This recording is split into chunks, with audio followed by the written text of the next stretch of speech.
at some point, I feel like me and Jay gonna eventually get it in at some point because I feel like he gonna keep doing his thing. I'm gonna keep doing my thing. He gonna get to the top of his thing. I'm gonna get to the top of my thing. Eventually, we gonna have to clash.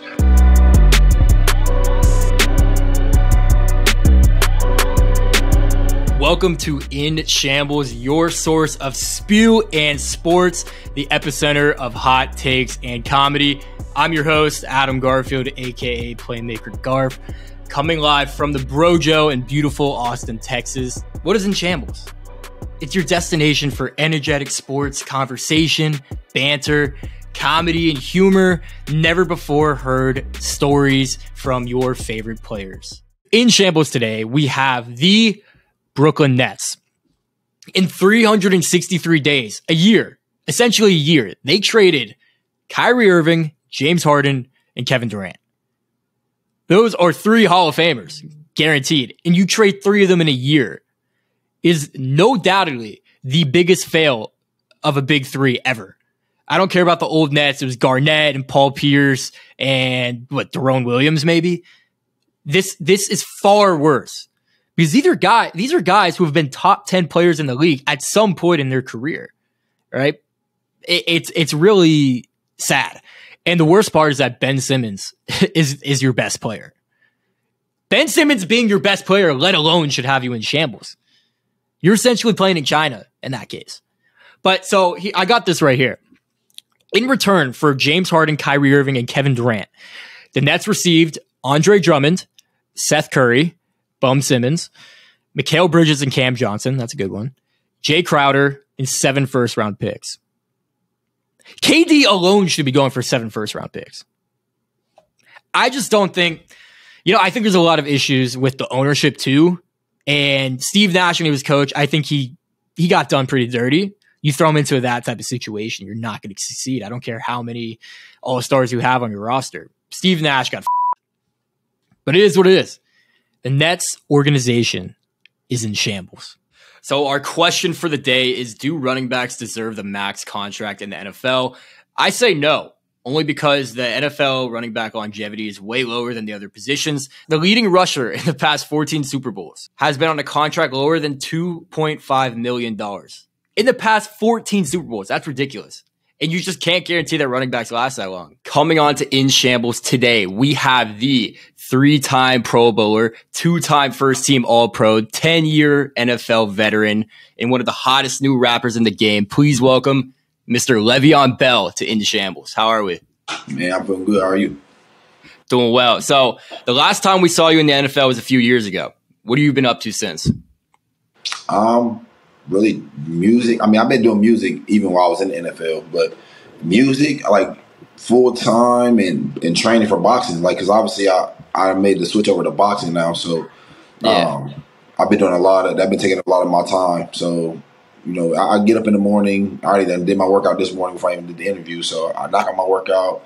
I get another one late at night. And in between the day, you know what I'm saying? I just find like. Oh, you're ripping 2 a days. Oh, yeah, for sure. Shit. Yeah, for sure. Dude, I'm lucky to get 1 a day, man. Honestly, like, I'm thinking, like, if boxing is what I'm going to do, I have nothing better to do but, train. You know what I'm saying? Because, next time I step in the ring, I got to put a good forth. For sure. So did you officially retire from the NFL? Nah, I ain't do all the little press conference stuff. Nah, I haven't. Because I guess that window is still open for the just in case, or like something like that less than 1% probable thing that would happen for me to come back. You know what I'm saying? Like, yeah, that's why I haven't officially did it, because I feel like, I can play football for such a long time. I don't really play. I'm sure. Yeah, because I really play like upstairs. I play a lot more mental than my physical ability. So. For sure. So that kind of leads me into my next question. You kind of revolutionized the style of patient running and letting blocks develop for you. Do you feel like you kind of pioneered that style to today's current game? Yeah. I think I for sure, I guess, made it popular, in a sense, because don't get me wrong, there's plenty of other running backs before me who's obviously been patient, in a sense, but like I kind of took it to that next step where people kind of see like, oh, he's like really like waiting, and I think I kind of opened people's eyes and like to the point where like you don't have to hit the whole a million miles per hour or hit the first hole you see. You know what I'm saying? I'm a guy who I manipulate. You know, there's certain holes I might not want to hit right now. Like, I want to hit this hole. I'm going to make guys think I'm going to go over here and then come back to it, you know? So, like I said, I played the game of football all upstairs. You know, it was rarely every time I ever ran full speed, you know, even running routes. Yeah. I always be running like 75, 80%. Because it's all mental. It'd be all mental. You know what I'm saying? Make everything look the same and, you know, and really manipulate defenders. Dude, so I'm a huge Patriots fan. And so every time the Steelers would play the Patriots, I'm like, fucking tackle this guy. You're just, and you're in the back, and I can see, like, you're calculating every single move you're going to make. You're finding the hole. And I was like, a fan of the other team that's playing you, it's so frustrating to, like, why can't we get them? Yeah, no, Patriots, the unbelievable part is Patriots is low-key one of the teams who do a good job of, like, kind of, was like slowing me down, made it tough for me. You know what I'm saying? Just by the way they defended me and stuff. Bill Belichick was like, he was like one of them gurus who had made it tough on our offense. You know what I'm saying? Like, the Patriots was always a team that was always in my way. It was always in the way. You know what I'm saying? But exactly, especially in the AFC. Too. Yeah, they was always just in the way. Like, damn. But if it wasn't for the Patriots, how many rings would you have? That's a good. That's what I'm thinking. For real, the Patriots, bro. All right, I don't know if people even know this story, but. So we played the Patriots in the AFC Championship game. I forgot what year it was. I think it was 2016. In 2016, I'm coming like in the playoffs. I'm going crazy in the playoffs. We had just played the Dolphins. I went crazy against the Dolphins. We played the Chiefs after that. I went crazy against the Chiefs. But in both of those games, I was really hurt. Like, people don't even know I was hurt. Like, my groin was hurt. I had to end up getting surgery after the Patriots game because my groin was messed up. So we ended up coming to the game playing the Patriots, and I'm hurt coming into that game. Bro, I get tackled like the first play, and all my whole injury just come all the way back, and I'm like, damn, like I was like just hurt because I already knew like I wasn't gonna be able to finish the game, and I just knew like what's the chances of us getting back to this point because that was early in my career. It's like my fourth year maybe, and yeah, like I think you were first team All Pro that year too. Yeah, so I'm thinking like, man, this is the year that we're gonna get the ring. You know what I'm saying? But you know, I ended up getting hurt, unfortunate, but. I think the Patriots didn't win it that year, so we lost to the champions. Yeah, man, it's tough, especially having that like how do you get past that one team? Right. I can't imagine how fucking annoying that is. And then the year after that, we lost to the Jaguars. We shouldn't have lost we should have lost to the Jaguars after that. Like, because I mean, the Jaguars, they had a good year that year though. They had like one of the best defenses, like Jalen Ramsey and Telvin Smith. They was over there going crazy. Like, their D line was crazy. And that was the Blake Bortles year, I think. Yeah, Blake Bortles, yes. He was the quarterback. Leonard Fournette was the running back. They shouldn't have beat us, but they had a solid team. But that was the year I feel like we could have won too. But we let it go. We slipped it. We let it slip up. Yeah, so top 5 running backs in the league right now. Who do you think?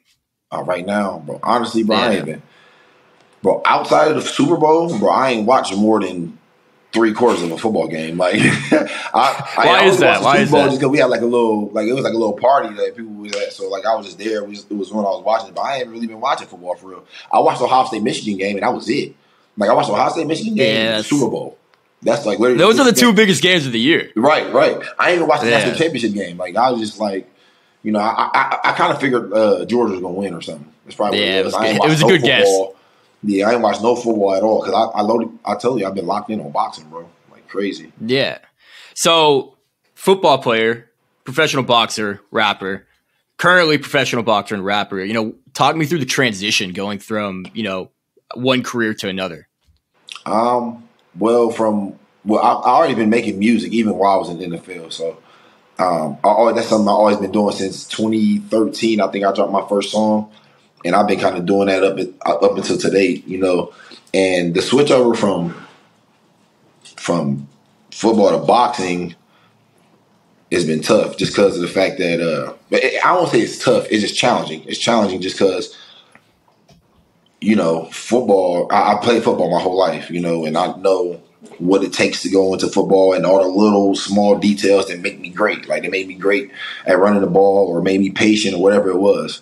In boxing, it's like I'm behind the curve. It's like I'm way behind the 8 ball just because I'm starting to box. Yeah. Whenever I started to box at 28 or 29, whatever I was, and don't get me wrong, my learning curve is like, you know, I got so much more to learn. I got a high ceiling to learn, but it's just the transition from boxing where guys been doing it their whole life and they know all the little small details to make them elite and make them great. That's what I think is the toughest challenge, is because, I'm really behind in that sense. So I've been embracing the challenge. I've been working every single day. Like I told you earlier, I've been going twice a day. I'll take a day off a week. I've been going 6 times a week. I've been going hard. So the next time people see me in the ring, it's going to be something special. Yeah, I'm excited for it. Yeah, so do you think it's harder to be successful as a football player or a rapper? Damn, that's hard. That's hard. Because I can spit some bars, but on the field, like Right. Damn, that's hard. I feel like, man, for me, I feel like, for me, because I made it in football, I feel like it'd be easier for me to say it's harder to make it in rapping just because I made it in football. But like, I think for somebody who haven't made it in both, I think it's equally as tough because, to make it in football is tough too. I know all the hard work and all the sacrificing I had to do to get to this point where I was at, and rapping, I'm still not nowhere near where I want to be in the music game. And I know there's so much more I got to do. You know what I'm saying? It's like, and I know how much, you know what I'm saying? And another thing with music is like, I don't even know where to go or how much more I can do, but I know there's so much, somewhere I can go and there's so much more I can do. You know what I'm saying? So that's the beautiful part about it. It's just, I don't know. They both tough. I wouldn't say one's tougher than the other. They both, arts. They both crafty. You got to perfect them both to get where you want to be. Take a lot of hard work, a lot of dedication, a lot of time, like a lot of sacrifice, bro. And I'm just willing to do that. Beautifully said. One of my favorite moments from your career was you popped off sometime. It's probably 2016. And you went and got me like 52 fantasy points. And I still fucking lost that week. And that's what pissed me off. I still lost, bro. But you got me like 52. Dude, I don't know, but you went crazy. You probably had 3 or 4 touchdowns. It was the Bills game. It probably was the Bills game. Yeah, it was the Bills game. It was the Bills game. You went crazy. Went crazy. But yeah, that was one of them games where it was snowing. Coach T told me, he told me like right before, like all week leading up to the game, like, man, it's gonna be cold in Buffalo. He said, juice, just get ready. You say you better juice up. That's what I always say. You better juice up. So like, obviously, Coach T, he's like one of those guys. He can get you ready to play. He always he'll have guys motivated. He gonna have you ready to play. Like, at least did for me. some people, he might not hit the same way, but for me he did. So like when I came to that Buffalo game, you know what I'm saying, he was talking to me about OJ Simpson and that's why he was calling him Juice. You know what I'm saying? That's why he got the name Juice. Oh, okay. There's a different connotation these days with OJ Simpson. Yeah, I already know. But NFL, yeah. I know. OJ Simpson with, you know what I'm saying, the Bills, you know what I'm saying? He was talking to me about the Juice, whatever. So because that was obviously OJ's nickname, OJ Juice, obviously. And we were playing in Buffalo, so like that was like kind of motivating me going into that week the whole time. And Coach T was giving me the ball too. He was like, he was feeding me. And I ended up breaking that record breaking OJ's record at the Buffalo's field. And oh, really? Yeah. So it was like the most yards from scrimmage in one game in Buffalo Bills history stadium or something like that. So. Yeah, so that's sick. Yeah, it was one of them career games. It was definitely one of the moments where I was like definitely happy in my moment. That was like one of my best games in my NFL career. Like one of them. I wouldn't say the best, but it was like one of the best. Statistically speaking, that might be the best. I had like damn near 300 yards. Man, like 297. Yeah, I still lost fantasy, but you went off. Hey, that's crazy. You still lost fantasy. That means ain't nobody. Right. My team must have been shit outside of you. That's fine. Probably had like Justin Tucker, a kicker or something, but. Who knows? Right. Who knows? So you were part of the Killer Bees in Pittsburgh. It was Big Ben, Antonio Brown, Le'Veon Bell. Talk me through what it was like being part of that group. Shoot, that was fun, bro. Like playing with AB, obviously watching him play. He was like one of the players who I always felt like there was never a player up until that point where high school, college, NFL, up until that point where I was like, dang. Like, I feel like he just as good as football as I am. Like, you know what I'm saying? Like, you always have like kind of thoughts like, oh, this player good, or like, I know he ain't messing with me, stuff like that. You know what I'm saying? But like, he was the only player that I've ever seen like when I was practicing with him, I'm like, dang, like he Really? like he the only player that I feel like that might be good as me. Like he'd catch the ball, he'd do the same thing. I would have did exactly that right there. You know what I'm saying? Like he's the only player up until that point, and he was just special, bro. He's like special player. Obviously, Ben was special too. Like we can't take nothing from Ben because Ben was one of those guys.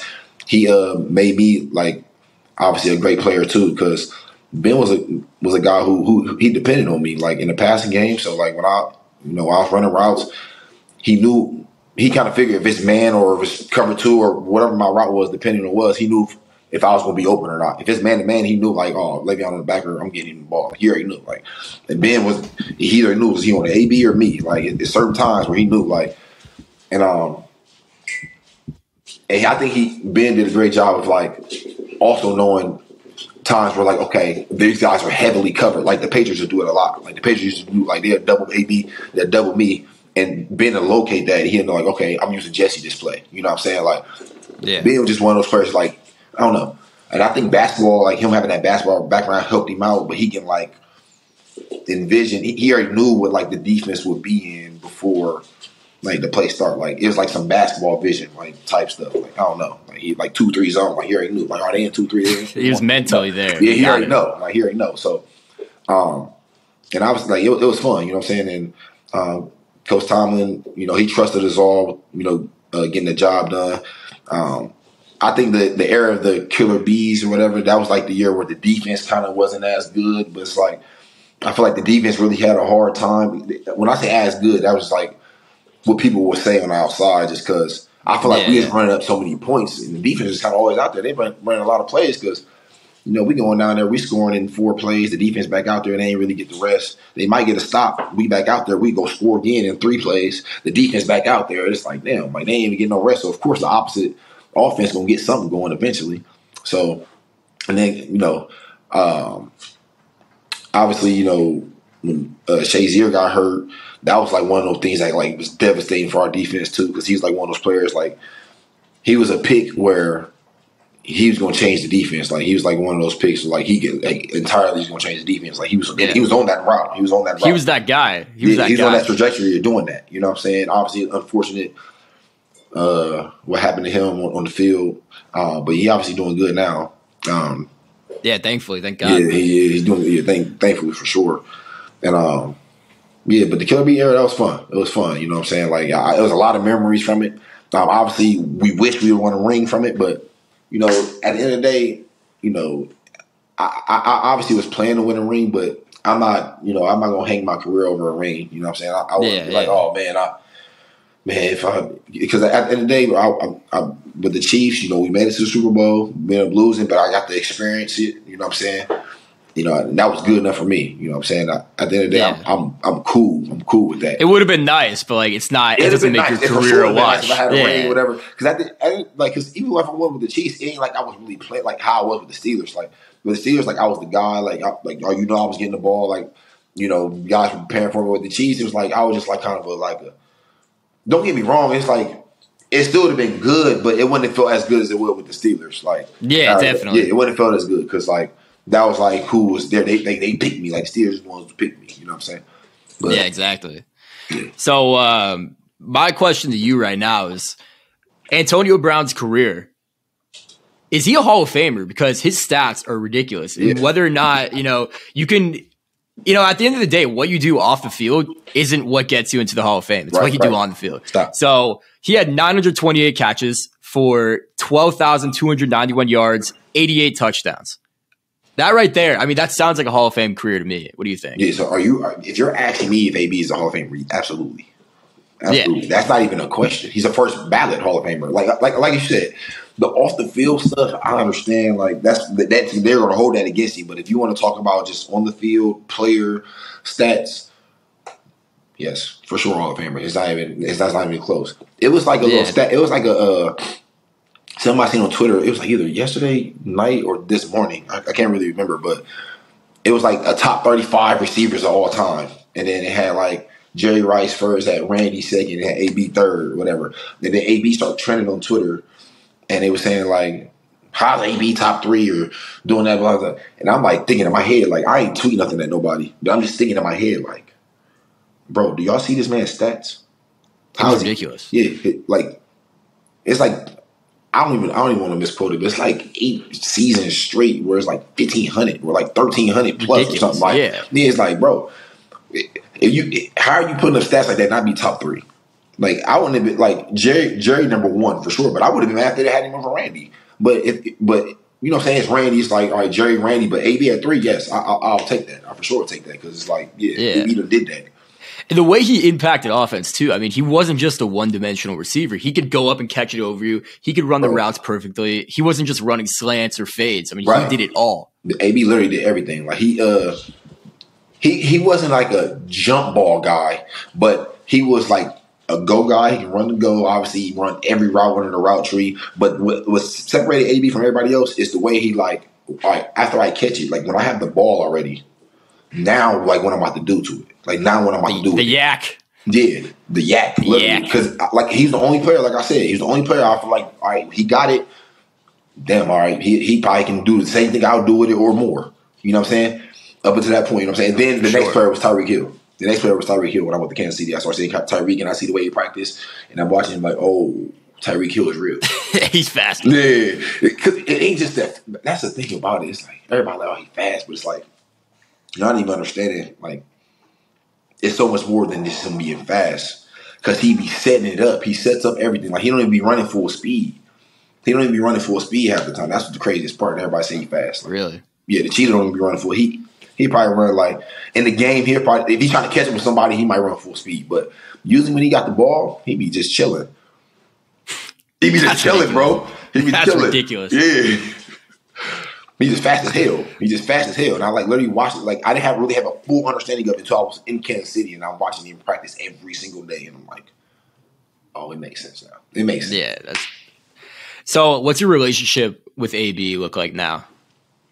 I mean, AB cool. Like we were just talking when he was in LA. We were just talking about getting in the studio together. You know what I'm saying? Because he obviously been making music. I make my music together. Yeah. So we gonna obviously link probably in the studio at some point. Rolling Loud coming up, or you need to. Yeah, at some point. Yeah, it's definitely gonna happen. But me and AB cool. Like we cool as hell. I still be talking to AB. Absolutely. Like, yeah, I mean, me and AB like we solid as hell. Like we just as cool as we was in 2013 awesome. And back in the Steelers days. Like that's my guy. It's like my brother. Like.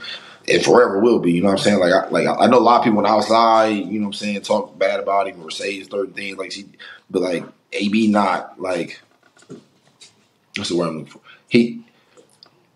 He's like, I don't know. He's a guy who I wouldn't necessarily say like likes attention, but like it turns him up. Like he like when he gets it, he's like, oh, y'all want this? All right, I'll give you the studio. But not just saying like this is really me or my character, but I'm gonna give y'all what y'all want. You know what I'm saying? Let y'all get this stuff. Got you.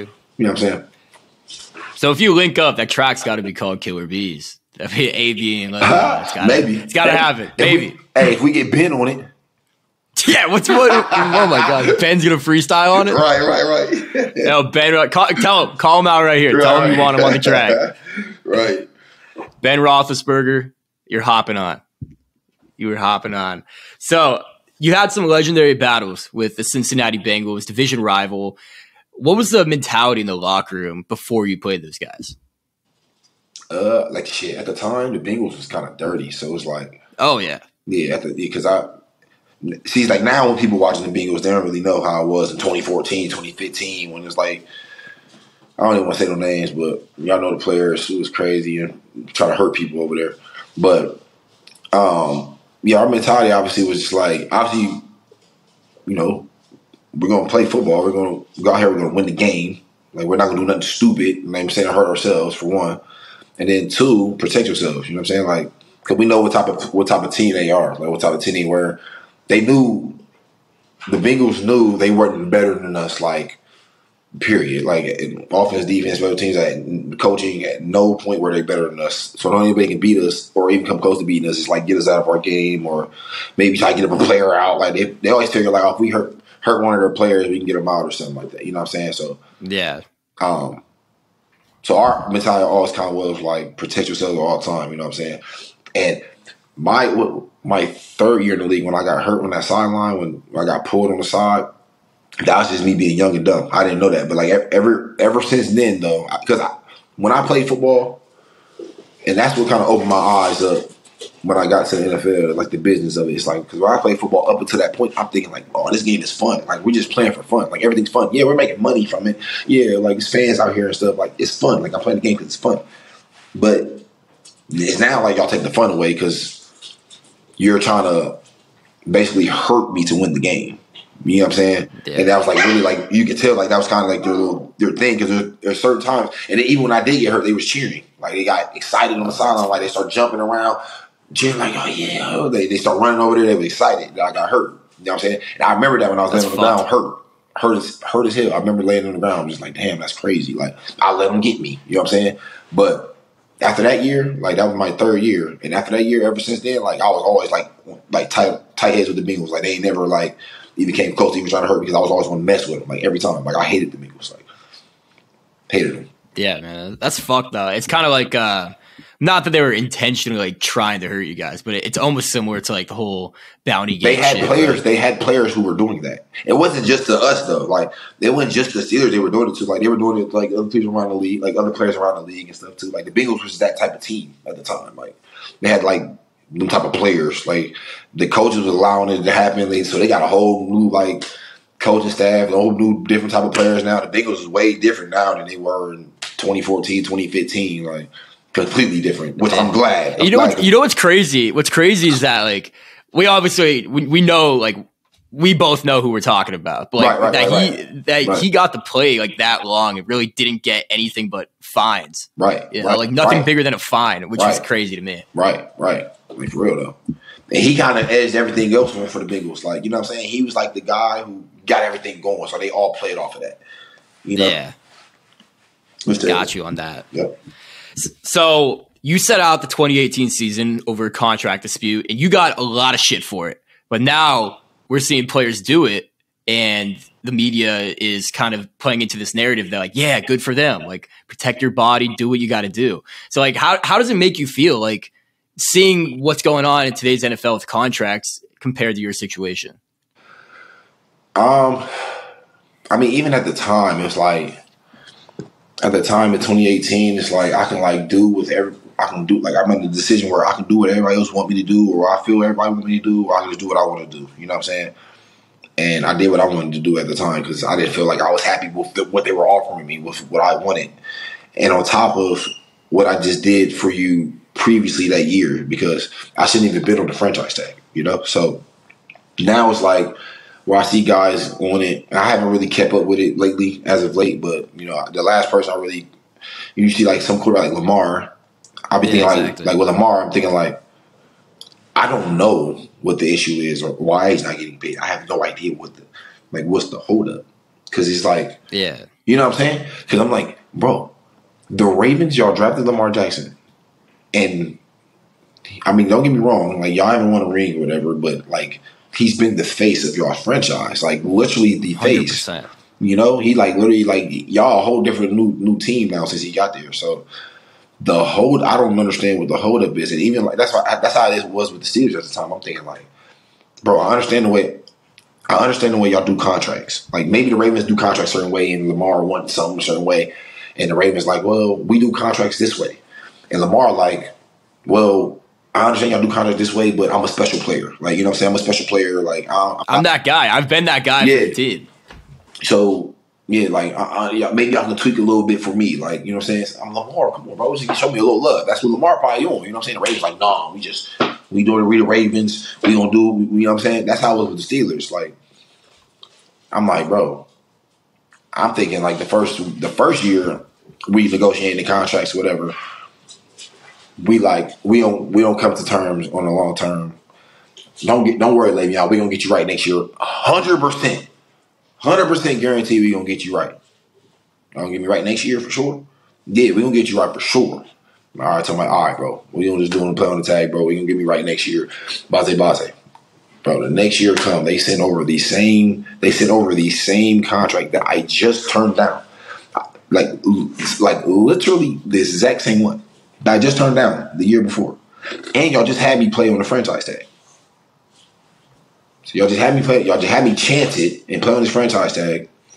And then y'all promised me we're gonna get it done next year, and y'all sent me over the same contract where we wasn't getting it done at.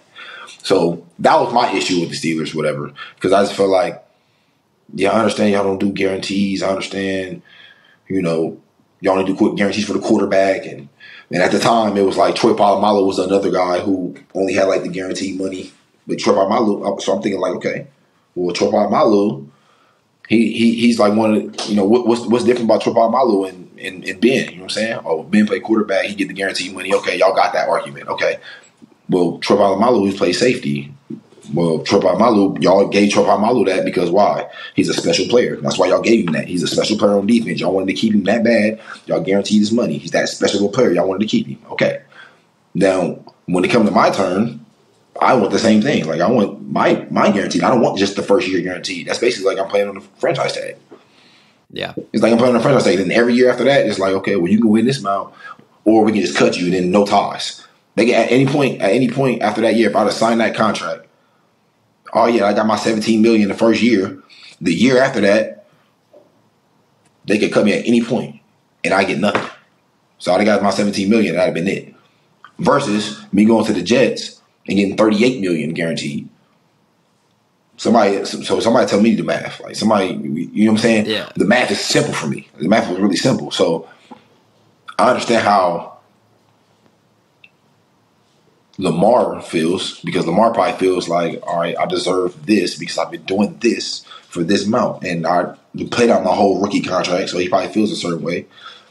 And then the Ravens are probably just being like, oh, we're the Ravens. We're not moving off the way we do our contracts. You know what I'm saying? Base. And that's how it really goes. That's really where the, you know what I'm saying, the button heads be, and it doesn't work. And that's how good players from when they with organizations, that's why they don't be staying with the organizations, because they feel like the organizations don't really be showing love.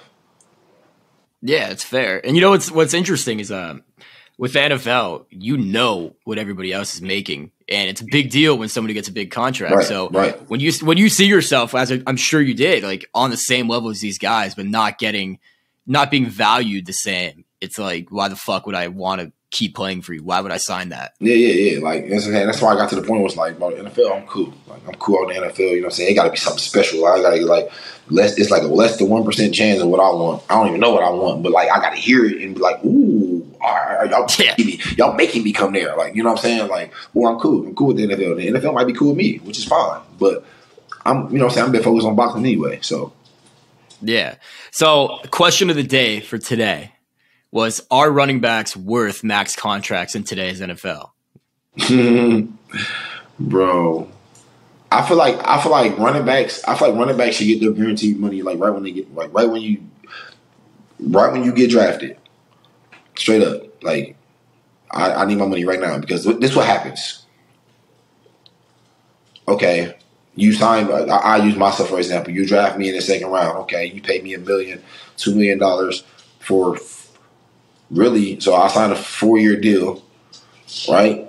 To my 4-year deal, my 5th year, you franchise tagged me, right? So you used up, so 4 of my years where I could have been getting my guaranteed money, making real money, you used those in my rookie deal. You used those. So now my 5th year, okay, I didn't use those 4 years. But now my 5th year, all right, it's now time to get paid. All right, now it's time for y'all to pay me. Let me get my guaranteed money, because I done sat for 4 years and y'all been paying me for cheap. Y'all been getting for dirt cheap. I've been going crazy for y'all though. My 5th year, I need my money. Oh, nah, we ain't gonna do it. Franchise tag, you get guaranteed for 1 year this amount. Damn, that's it.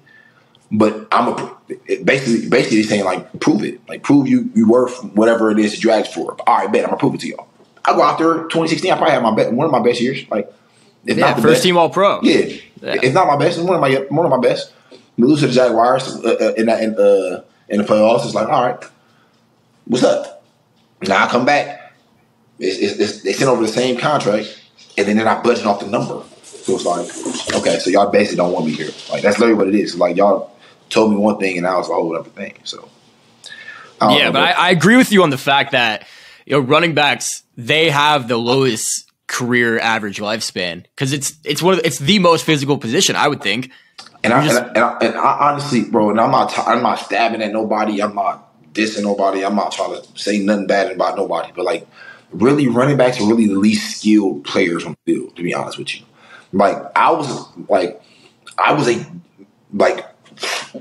bro, like my skill level in football was so high. Like people don't really understand it or see it because I played running back. You get what I'm saying? Like I probably should have been playing receiver, and then people were really seeing it, like or playing quarterback or something. Like, but running back you can't really see it because it's like you got to depend on so much. You got to depend on so much as a running back. Like, okay, these guys got to block. This how it is for most guys. Not for me, but for most guys, for most running backs, these guys got to block this play perfectly. Then I'll get this ball. I'm fast. I'm strong. I'll get this ball. I'll hit this hole full speed, and guys are not able to bring me to the ground. They're not going to be able to bring me to the ground because I'm physically stronger than them, faster than them. We're both human beings. There's going to be one guy, and I'm going to be bigger and stronger than faster than him. So they're not going to be bringing me to the ground. The lineman going to block it so perfectly, right? Versus guys like me, which there really isn't. You have like probably a couple, like, and I'm not even trying to like make myself seem like I'm better than anybody or anything. I just think differently than a lot of people. Like, but yeah, you have people like me who are like, even if the play is not perfectly drawn up, and I'm already dependent on the play being messed up. Like I'm already like, all right, the way we draw up the play in the meeting or whatever, bro, that happens, and then the defense can be lined up like this, and the hole gonna hit right here. This is where the hole gonna hit. You hit this hole, right? That's why you coach the running backs. That's how everybody coaches running backs. And the running backs, everybody get the ball and they just go run and hit the hole. And then sometimes the linemen block it perfectly, and the running back go crazy. But majority of the time they don't, right? Majority of the time it doesn't happen like that. Majority of the time it's like, we're going to draw up the play. It looks like this, and this is what's going to happen, all right? But it doesn't happen like that. It'd be like a D lineman beats the offensive lineman, or the double team goes the wrong way, or something happens. Something happens, right? So now it depends on the running back. Like, okay, you got to make something happen. Okay?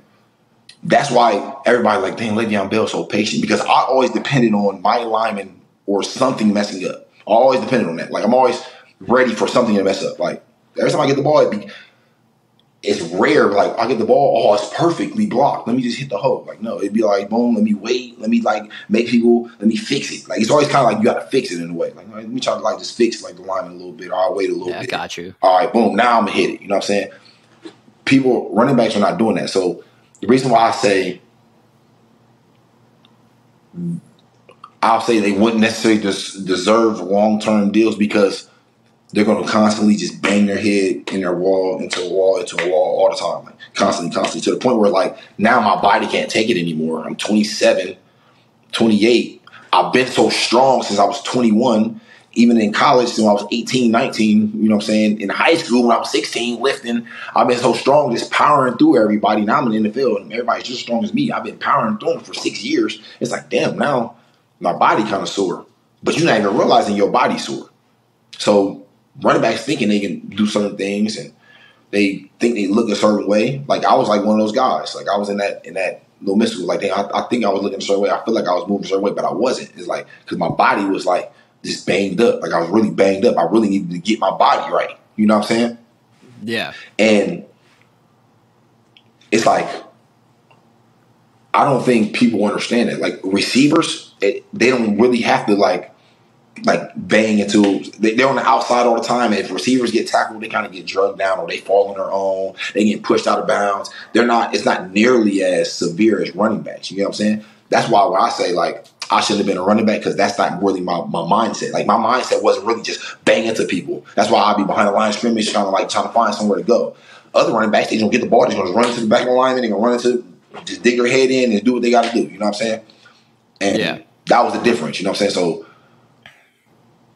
I don't know. I forgot what the question was. I just started rambling.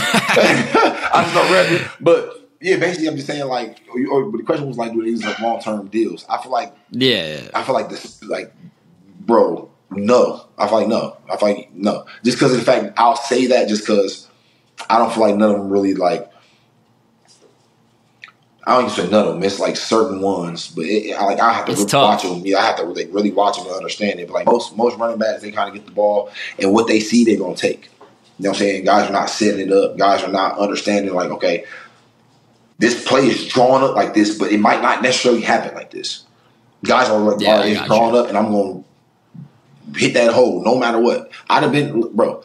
They just sat me behind guys. They drew up a play, and then the other guy runs the play, and I'm like, all right, I'm on the sideline. I mean, all week. All week I'll watch.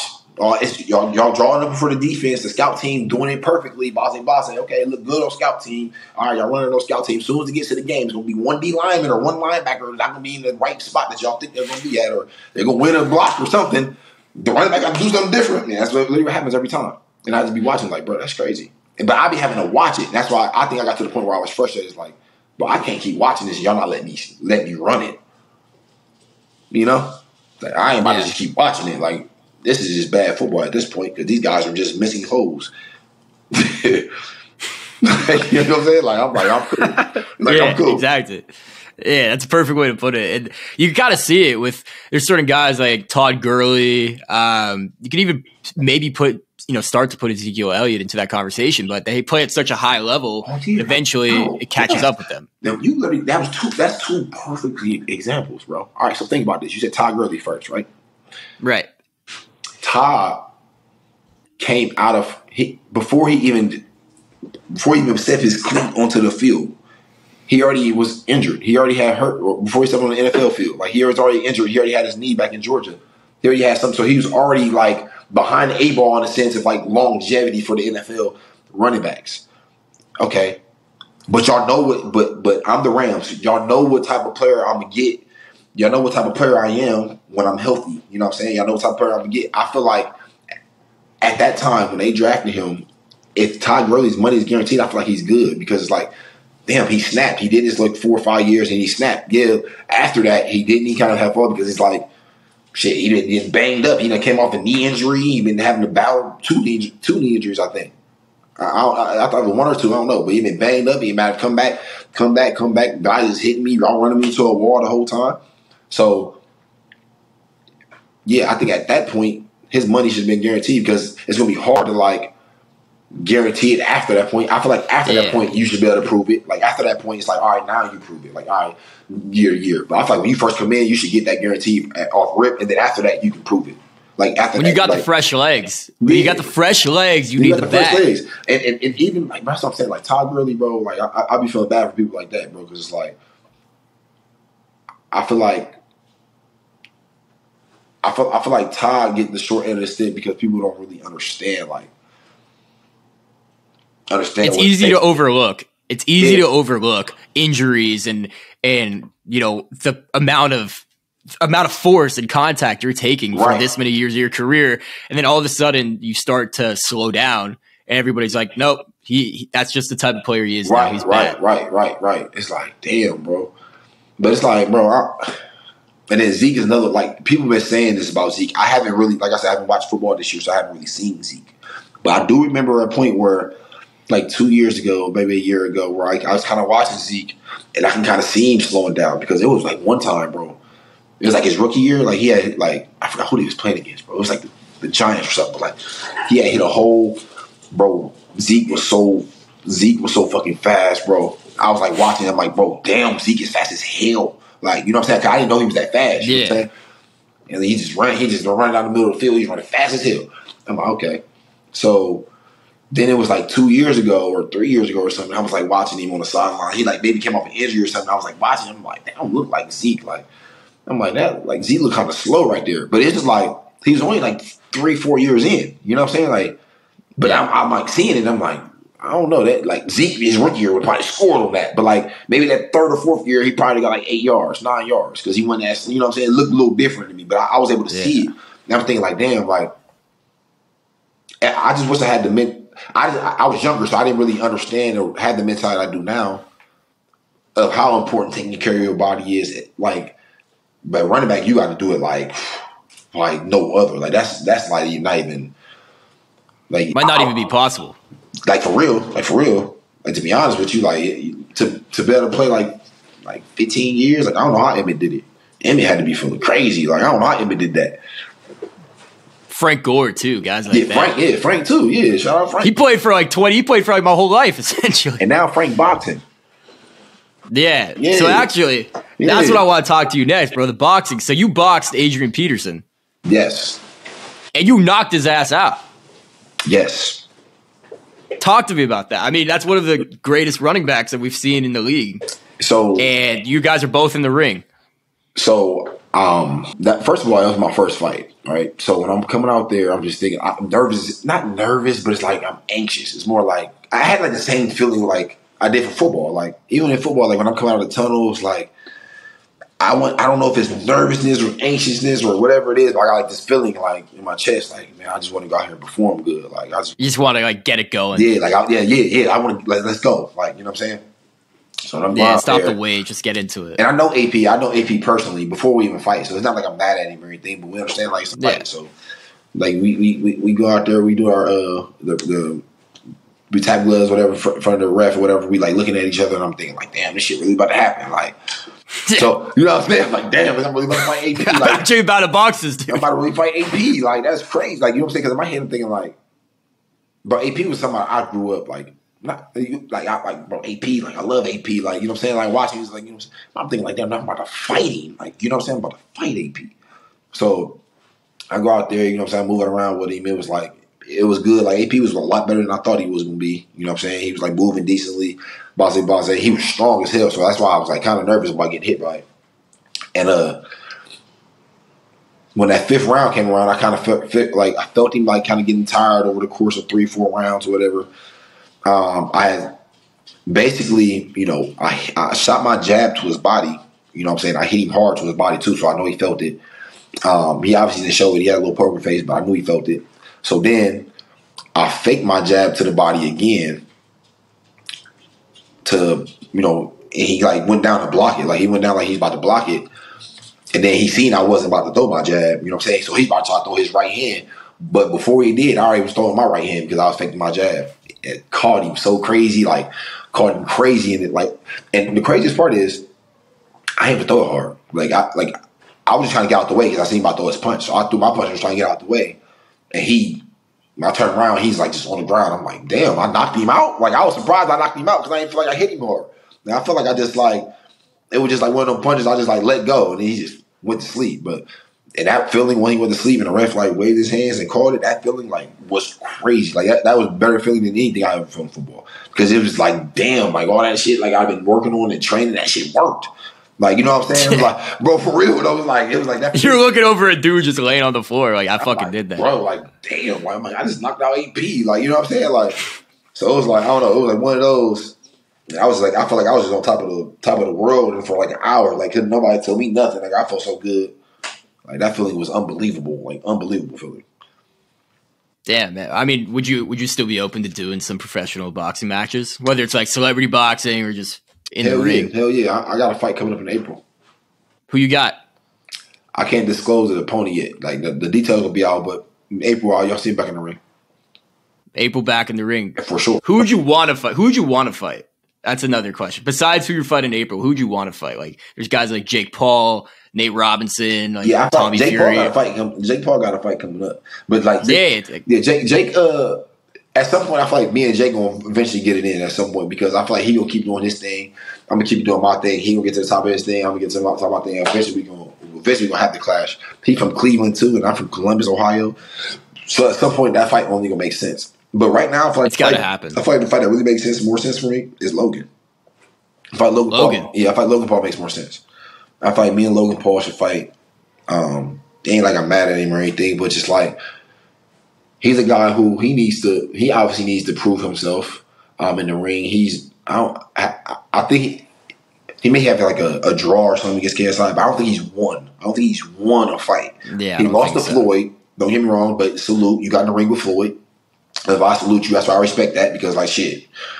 You get in the ring with Floyd, you know what I'm saying? Like, I salute you. And you don't get your ass knocked out. Yeah, you don't get knocked out, you know what I'm saying? Don't get me wrong, I don't feel like, you know what I'm saying? If Floyd obviously if Floyd's bigger, he obviously going to punish you. But respectfully, like, Logan Paul got in the ring with Floyd. So, yes, and you ain't get knocked out. So, yep, respect. So, I feel like, yeah, that makes sense because after I showcase what I do in April, and people obviously going to see me fighting, people going to see how good I am, I think people going to be interested in that fight, and I think that fight makes sense.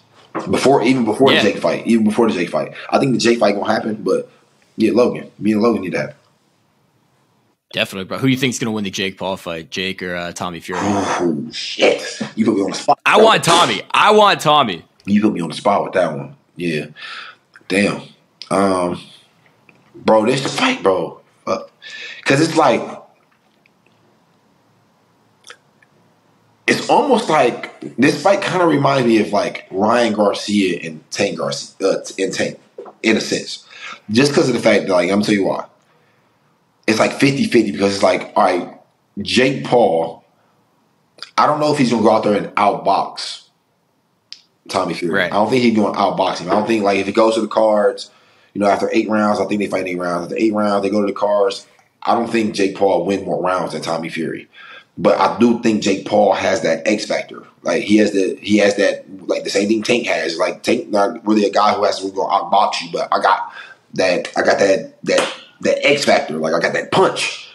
I got that dog in. Yeah, I got that punch. Like, you know what I'm saying? It's like that hand. I got that right hand. So like, Jake got that right hand. So it's like, damn, bro. But if I had to pick, bro, I'm gonna go Jake because I feel like he got that punch. And I feel like in boxing, it only take one. So when people get fatigued, you know what I'm saying? It only take one time for you just to like have your hand down, or you just, you know what I'm saying? Like I said, now that I've been in it longer, I can like, if Tommy can't get tired, like Tommy can't get tired at all, because if he get tired, he's gonna get caught.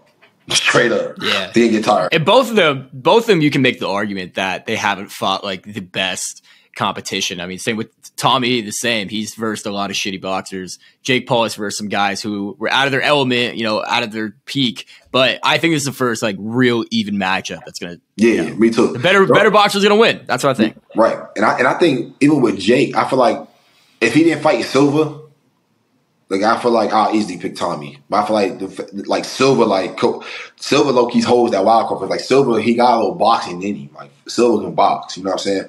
Yeah. He's not a boxer though. He's not a boxer, but he can box. You know what I'm saying? It's like you got to earn the ER. Of the box, yeah. Not real. So you definitely got to earn that ER. You got to earn that ER. Like being a box and being a boxer is different, bro.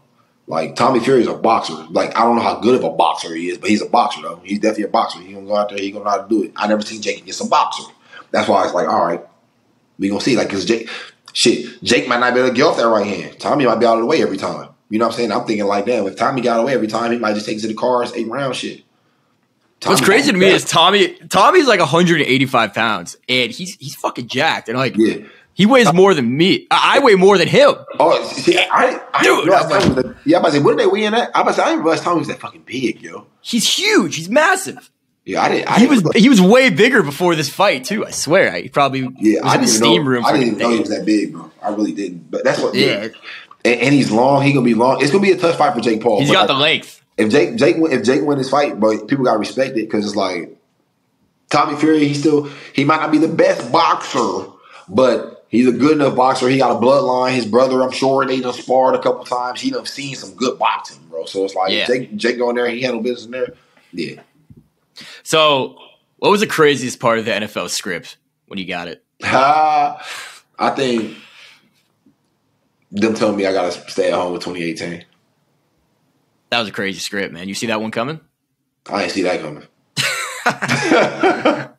So, rate your experience playing for the Jets, 0 through 10. Rate my experience, bro.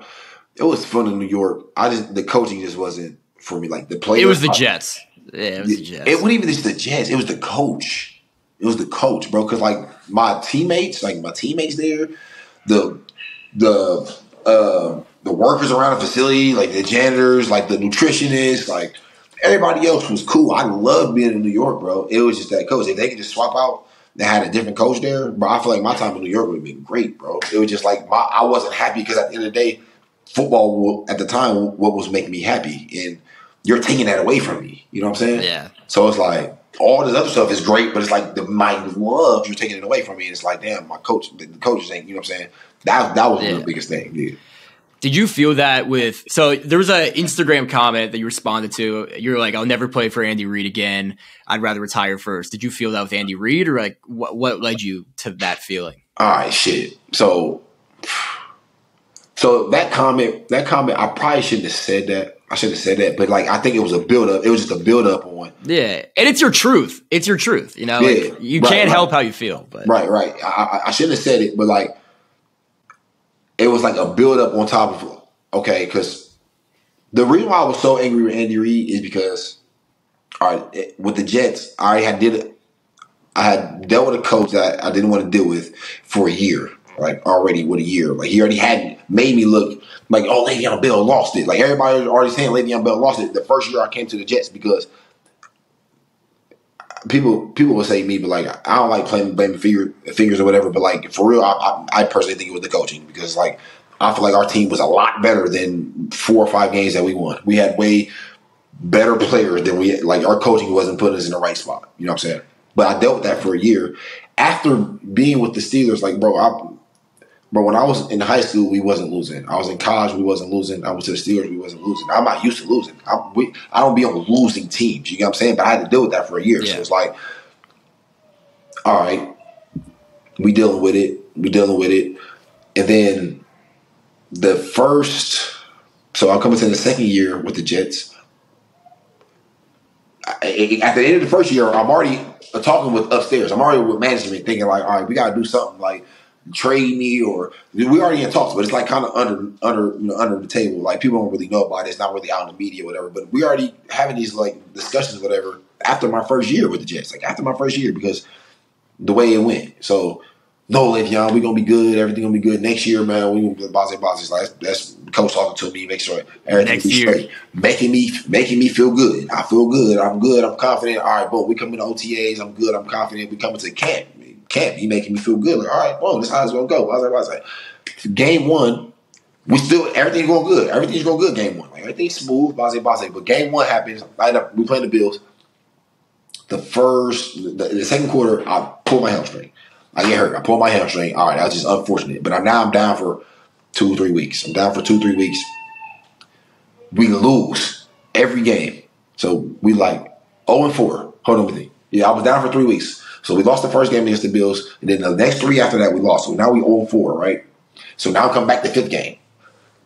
The 5th game is like, all right, we need to win this game. We have to win this game. I'm coming off my injury, and I'm 100% because like I had took that last week off just to make sure I get 100%. Like I could have played the week before that, but it's like I'm gonna just make sure I get 100%. Make sure I don't go out there and re-injure my hamstring, and then I'm out for another 4 or 5 weeks. So I'm back. I'm 100% damn near like good as I'm gonna be. But he come back. He gives me the ball like maybe 6 times, maybe like. But the game plan, he making it seem like, oh yeah, like we about to do this, we about to do that. But when the game comes, I get the ball 6 times. He throwing the ball, we get blew out. We end up losing the game. So after that game, I went right back up to the management. And I was like, oh, y'all, this is the time. Y'all might as well get ready to let me go. Whatever. Like we had a discussion. I was cool with Joe Douglas too. Joe Douglas is the GM over there. I'm talking to him. Me and him going back and forth, like just trying to get me traded or let me go, bossy. So I ended up getting let me go, let me get released, so I can basically pick where I want to go. All right, so now this is why I'm at Andy Reid. I had to tell you the whole Jet story background first. This is the Andy Reid part. So now I'm free to go where I want. So my final 3 teams I got that I'm thinking about at the time, it was the Dolphins, it was the Bills, and it was the Chiefs. Right, the Dolphins were in a spot where it's like, okay, and keep in mind where I was. With the Jets, I already was frustrated because I wasn't getting the ball and we were losing. So I was very frustrated because the coach, like, damn, you're trying to use everybody else that's not really good. They're not first team all pro. You're trying to use everybody else that's not first team all pro that haven't proven themselves in the league. They're rookies and haven't done anything, but you're trying to use them. And you're not using the first team all pro. So, all right, I had to leave. So now, the Dolphins, they want me. The Dolphins, they like one of the teams. Like, all right, but I can go there, right? I can go there and be the guy, be the face of the Dolphins, and get back to my top spot and try to break records and be the top leading rusher in the league and do all this that, do this, that, and third, right? I can go to the Dolphins and do that. I can go to the Bills. The Bills is a team where, and the Dolphins recruit me hard. The Bills recruit me hard because the Bills is another team. They had weapons. So the Bills, they had Josh Allen, they got Stephon Diggs, they had Cole Beasley. They just at the time needed a running back. They didn't have a running back. So I could have went to the Bills. Right. But I ended up going to the Bills. Josh Allen calling me, FaceTiming me, like trying to recruiting me. Like Stephon Diggs calling me, recruiting me, trying to make sure I get over there. I'm like, all right. It was hard to say no to the Bills, right? Because I'm with the Chiefs. I'm with Andy Reid. Andy Reid is calling me, and he's calling me nonstop. I mean, like he'll call me like He was calling me like during that week, like maybe like twice a day, like at least minimum. Like sometimes he'll call more, but he was just basically recruiting, right? Man, what's up, man? How you feeling? Man, you know I'm over here. I'm drawing up stuff for you right now. Like, I know you about to come over here. I got stuff. And the Chiefs got Travis Kelce. They got Patrick Mahomes. They got Tyreek Hill. They got McCole Hardman. They got a squad. The Chiefs got a squad. I'm just thinking, like, they got Clyde. I'm thinking, like, oh, shit, if I go to the Chiefs, bro, like, damn, like, I don't have to do too, like, when I'm thinking, like, I don't have to do too much, like, I don't got to get the ball 20 times a game. I ain't got to be Steelers, Le'Veon Bell. I don't got to get the ball 20 times a game, but I can get the ball 10 times in special times, like, special places. I can still make plays. Like, oh, I'm cool. I can go to the Chiefs. I'll be fine. I'm cool. Me and Andy Reid is having these discussions, like, because I'm letting them know at this time, when I'm leaving the Jets, I'm letting all these coaches know exactly what I want. Like, I'm letting the Dolphins know, I'm letting the Bills know, I'm letting the Chiefs know exactly where I'm standing at for my NFL career, because I just like the Steelers, then I went to the Jets. I had to sit out a year, then I went to the Jets, and that didn't go the way I wanted to go. So now I'm like, all right, this is the last stand. Like, I'm letting y'all know, like, right, this is it. You know what I'm saying? So I ended up going with Andy Reid because, like, damn, Andy Reid telling me this, Andy Reid gonna do this, Andy Reid gonna do this. And it's Andy Reid. I'm like, damn, Andy Reid. I already did this with the Steelers. Imagine what I'm going to do with Andy Reid. That's how I'm thinking. I'm thinking, like, imagine what I'm going to do with Andy Reid. I get over there the first week. We playing the Broncos. The first week we playing the Broncos, I got one play in the game plan. I got one play that week in the game plan for me. One play, right? But I go to the Broncos game. They put me in like the second quarter, third drive or something. Like, they put me in the Broncos game. I got like 2 carries, 3 carries. It was like a little warm up game for the Broncos. It was cool. Like, I had to learn the offense. It was fine. Like, the first week was fine, but I only had one play. After all these plays, he told me he drew up for me. And I was a guy. Fucked. Yeah, and I'm a guy who I can learn the playbook in, like, it don't take me long. Football, they all the same. Everything's all the same. So when I learn one playbook, all right, these plays is the exact same plays. Y'all just call it different. Okay, it's just a different name for this play. But, oh, yeah, I'm in this play too. Okay, right? So the Chiefs, everybody talking about the Chiefs playbook. All right, they just call it a little different. They might run it a little different. But basically what I'm trying to say is I learned the playbook basically in like a week, maybe 2 weeks, right? Damn, yeah. So that's crazy. Yeah, like it don't take long. It didn't take long. So I get there the second week. Now, me and Andy Reid had that discussion about on the phone before I signed with them about this game, because the second week we was playing the Jets. We're playing the New York Jets. That second week with the Chiefs, I'm like, oh yeah, we playing the Jets. Oh yeah, like I'm about to end up with the Chiefs. Oh yeah, I'm about to get back at them. Right? That's what I'm thinking.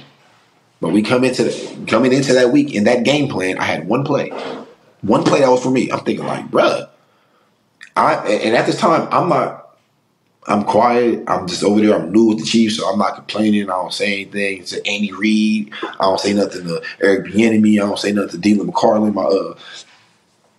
my running back coach. I don't say nothing to nobody. I just all right.